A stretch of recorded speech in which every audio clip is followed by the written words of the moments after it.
Alors, dans cette vidéo, nous allons tenter d'apporter un éclaircissement sur une problématique que j'ai souvent rencontrée auprès des élèves avec le produit vectoriel et puis le moment d'une force. Souvent, c'est une notion qui, au départ, est assez abstraite pour les étudiants, notamment parce que déjà le produit vectoriel est quelque chose qui est totalement nouveau, car il est abordé en même temps que la notion de moment de force. Souvent, c'est un moment où vous êtes encore assez débutant dans l'aspect mécanique, et du coup, ça fait beaucoup de choses à mettre en place. Donc là, je vais tenter en fait une autre approche pour justement vous expliquer l'intérêt du produit vectoriel en mécanique, et notamment pour le moment d'une force. Donc on va déjà commencer par faire une approche totalement qualitative sur ce que c'est que le moment d'une force. D'accord? Donc ça veut dire en fait que si par exemple je me situe dans le plan du tableau, on va dire que là j'ai un axe de rotation, et puis ici, j'ai une barre. D'accord? Et à cette barre, je vais appliquer ici une force F.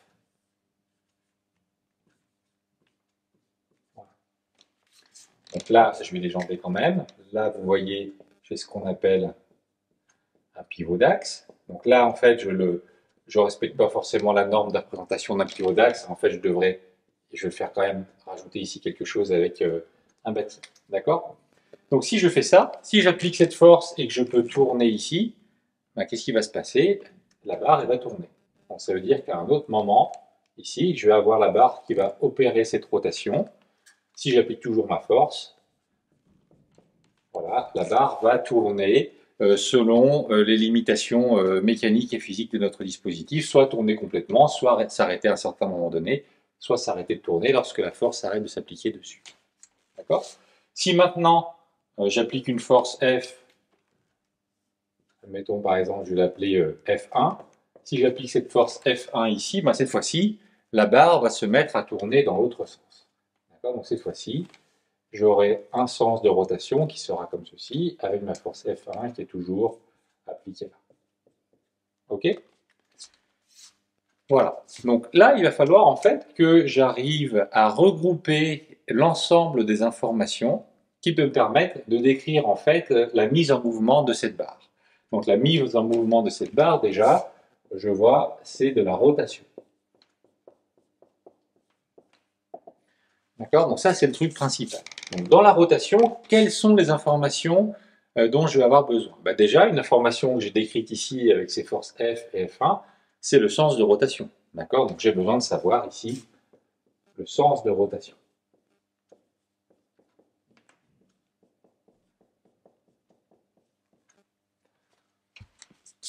Qu'est-ce que j'ai aussi besoin de savoir? C'est, ben, là, par exemple, la rotation se fait dans le plan, mais je pourrais aussi avoir une rotation qui soit, pardon, un axe de rotation perpendiculaire au plan ici. Je pourrais avoir un axe de rotation dans le plan. Donc j'ai besoin de connaître en fait autour de quel axe se fait la rotation. Donc une autre information dont j'ai besoin, c'est l'axe de rotation.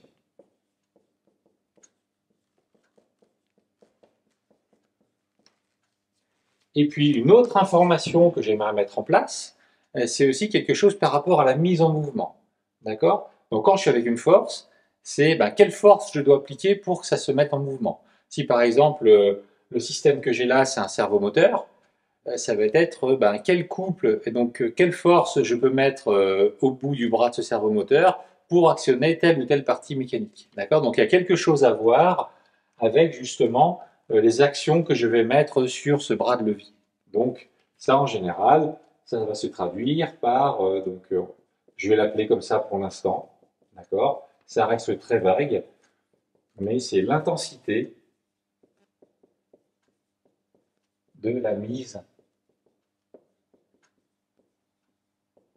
en rotation. D'accord? Voilà.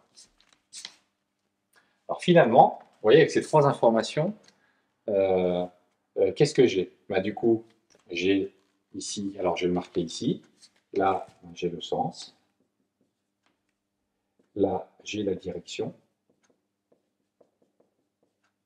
et ça finalement, bah, en fait, je peux dire que je vais l'appeler ici intentionnellement la norme. D'accord? Donc ça veut dire que finalement, si je veux décrire la rotation, j'ai besoin d'un objet mathématique qui contienne ces trois informations. Le sens, la direction et la norme. et on connaît un objet mathématique qui englobe ces trois informations, c'est le vecteur. D'accord? Donc là, ça veut dire en fait que moi, je vais avoir un vecteur qui va décrire la rotation. D'accord? Voilà. Donc ça, c'est la première phase. Donc ça, c'est important, parce que ça veut dire que déjà, on commence à comprendre pourquoi le moment d'une force sera un vecteur. Ben, c'est un vecteur, parce que j'ai besoin d'un objet mathématique qui contienne une information sur l'axe de rotation, comment est orienté mon axe, c'est la direction, une information sur le sens de rotation, est-ce que je tourne dans le sens horaire, dans le sens anti-horaire, et une information sur, du coup, la mise en ordre ou la mise en mouvement de cette rotation. D'accord? Donc la norme. Bon, maintenant, on va voir pourquoi on utilise le produit vectoriel.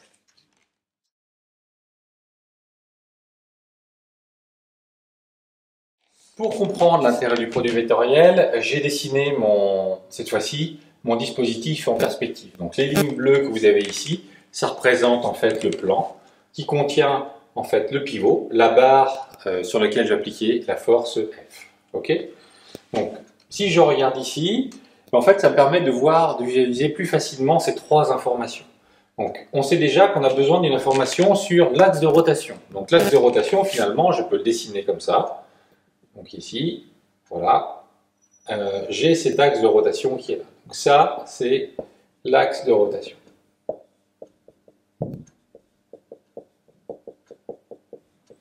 Ensuite, j'ai besoin d'une information sur le sens de rotation. Donc là, c'est un peu comme en électrocinétique.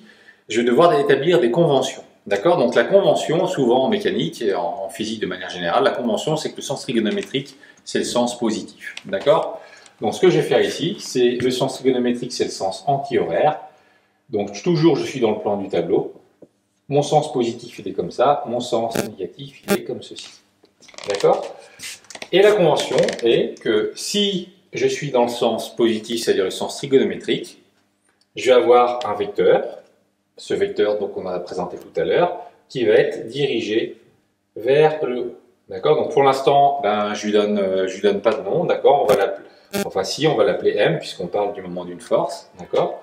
Donc là, je vais mettre une autre couleur. Donc si je suis dans le sens négatif, et ben du coup, je vais avoir mon vecteur moment qui va être dirigé vers le bas. D'accord? Donc, je répète ici, j'ai un vecteur qui me permet, donc qui est collinéaire à l'axe de rotation. D'accord? Première information importante. Qui va être dirigé vers le haut lorsque l'on a du coup le sens positif qui est le sens anti-horaire, dirigé vers le bas lorsque le sens positif c'est le sens, lorsque le sens négatif c'est le sens horaire, et qui va avoir une norme qui elle va varier avec justement deux choses, la longueur du bras de levier et puis la norme de la force appliquée et éventuellement l'angle entre les deux. Donc ça veut dire que ici, admettons, j'ai les points A et j'ai les points B, d'accord? Ben, en fait, la longueur de ce bras de levier et la force F appliquée ici au point B va nous donner en fait ici l'intensité de notre moment des forces, d'accord? Voilà. Donc déjà là, on a pu clarifier les choses. On a dit que c'est un vecteur dont la direction est collinéaire à l'axe de rotation, dont le sens suit la convention sens positif, sens trigonométrique, sens négatif, sens anti-horaire, sens horaire, pardon, avec vers le haut pour le sens positif, vers le bas pour le sens trigonométrique. Ça veut dire que si maintenant je redessine mon système dans le plan, j'ai donc mon axe qui est comme ceci, avec ma force F qui est ici. Vous voyez, ma force F, elle s'applique dans le sens positif. Donc si je suis dans le plan comme ceci, ça veut dire que le vecteur M, il sort du plan. Donc pour sortir du plan, en fait, on met un rond avec un point. D'accord? Et ça représente le vecteur M. D'accord? Si maintenant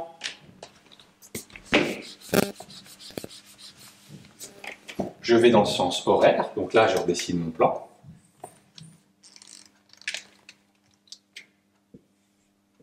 mon pivot d'axe, ma barre, la force F, cette fois-ci dirigée vers le bas. Je suis dans le sens négatif, d'accord? Et donc dans ce cas-là, la symbolique, c'est un rond avec une croix, d'accord? Et donc là, j'ai le vecteur M, le rond avec la croix m'indique que le vecteur rentre dans le plan, d'accord? Donc ça, ce sont les conventions qui vous permettent sur un schéma de comprendre ou d'indiquer justement à votre lecteur comment est orienté le vecteur moment. Alors maintenant, pourquoi le produit vectoriel? Ça va être la conclusion ici. Donc, je regarde l'axe de rotation, la direction, elle est ici. Je suis dans un plan. Qu'est-ce que j'ai dans le plan? Dans le plan, j'ai le bras de levier et j'ai la force F. D'accord? On voit donc ici que le moment M, il est orthogonal, d'accord, au bras de levier et au vecteur F. Okay, et on sait que le résultat d'un produit vectoriel est orthogonal aux deux vecteurs du plan. D'accord? Donc ici, je vais tout effacer.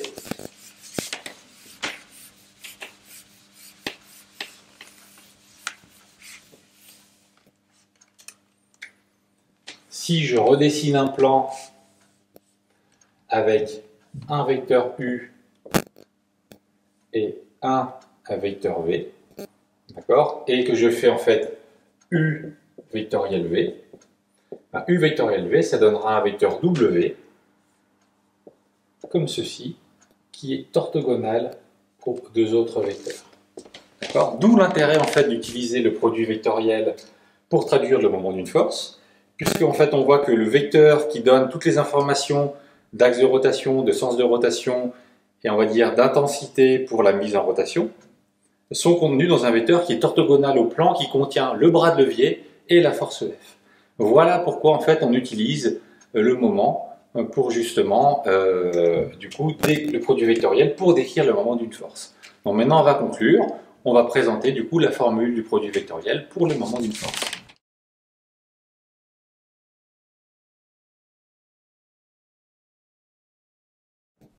Alors, nous allons maintenant voir comment le produit vectoriel nous sert à décrire le moment d'une force. Donc, je garde bien ça en tête. Hein. Ça, c'est vraiment, vous voyez, les informations qui sont à garder en tête pour vous aider à accepter que le produit vectoriel soit utilisé pour décrire le moment d'une force. D'accord? Donc là, je reprends mon dessin.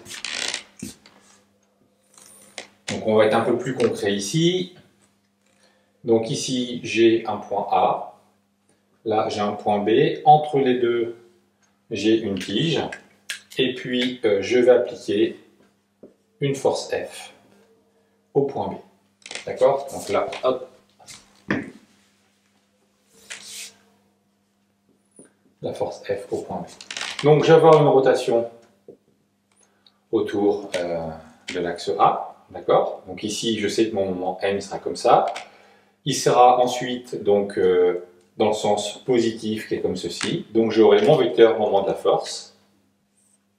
Donc le moment de la force F, que je vais noter comme ceci, d'accord, qui sera orienté collinéaire à l'axe de rotation et vers le haut puisque je suis dans le sens positif. D'accord? Et à partir de là, je vais donc pouvoir maintenant définir mon produit vectoriel avec ça, puisque je vais avoir le moment de la force F autour du point A, c'est-à-dire qu'en fait ici je regarde au point A ce qui se passe, puisque c'est là que je vais tourner, ça va être égal à AB vectoriel F. D'accord?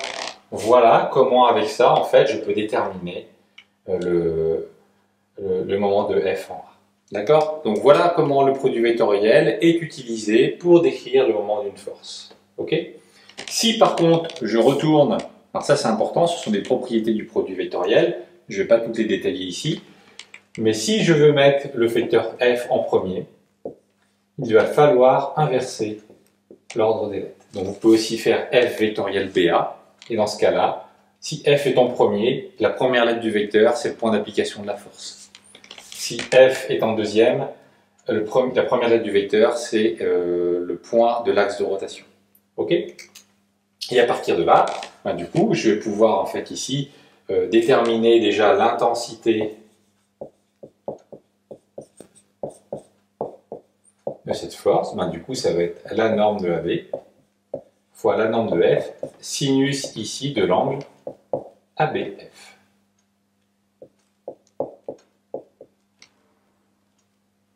Voilà. Alors, on va maintenant parler d'un autre point qui est super important, qui est un élément de langage, mais qui parfois porte aussi à confusion. C'est sur justement la dimension de la norme du moment d'une force.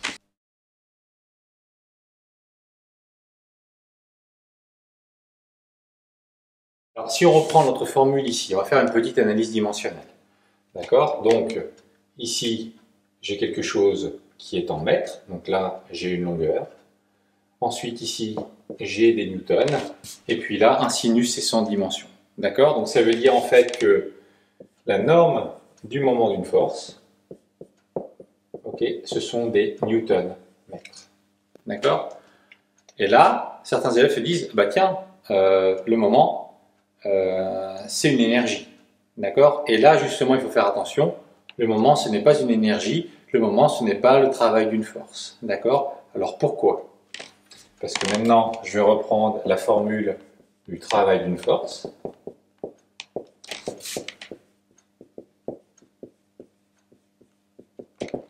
Le travail d'une force, c'est F scalaire AB. D'accord? Donc vous voyez en fait que ici, le travail d'une force, c'est un produit scalaire. Un produit scalaire, ce n'est pas un vecteur. D'accord? Donc un scalaire,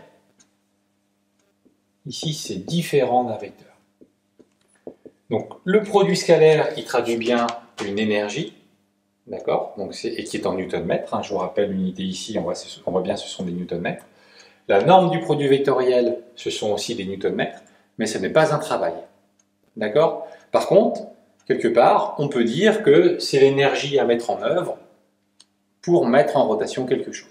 D'accord? Mais là, ce sont des éléments de langage importants pour ne pas faire la confusion entre le produit scalaire, qui est un nombre réel, et le produit vectoriel, qui est un vecteur dont la norme est aussi en newton-mètre. Voilà. Donc ça, c'est un élément de langage très important que je voulais aussi clarifier ici sur le produit vectoriel.